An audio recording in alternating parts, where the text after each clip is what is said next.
In this video, we're going to look at Garageband's track controls.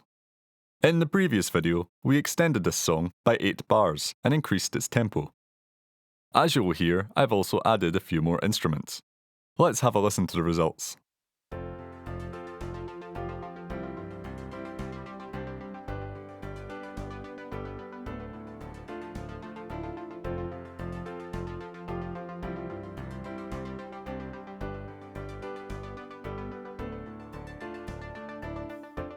The song sounds okay, but the drums are very quiet.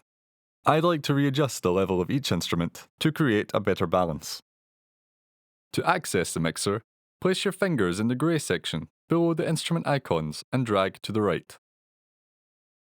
Here, we can increase the level of the drum kit in the mix by pressing on the slider and dragging it to the right.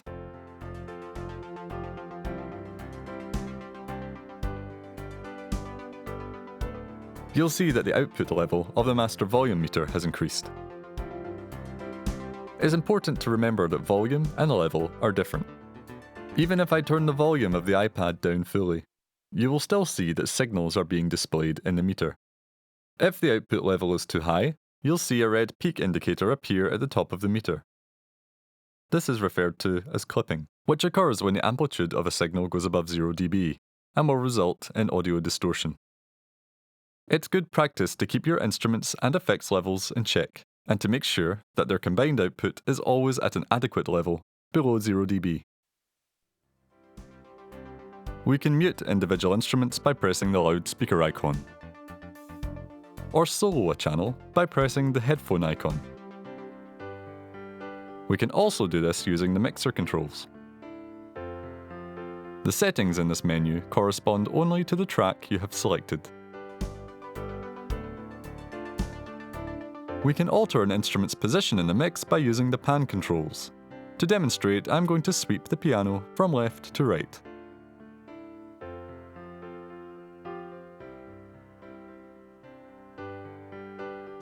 Panning can be used to separate instruments, placing each within its own space in the stereo field.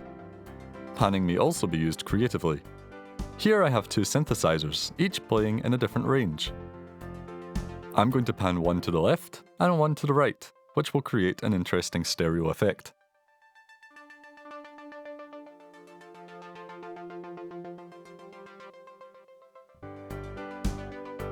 We can transpose all of the MIDI content on a track by semitones or octaves.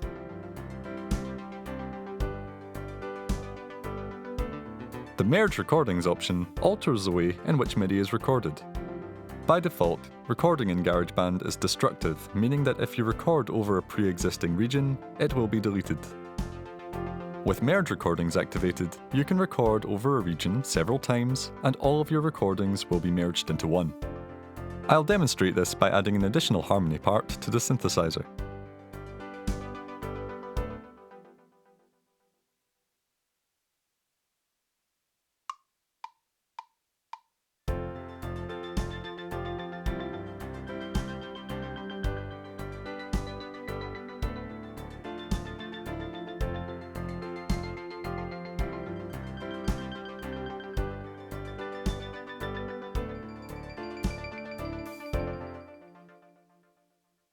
Though I recorded over the original region, we can hear that both parts have been retained.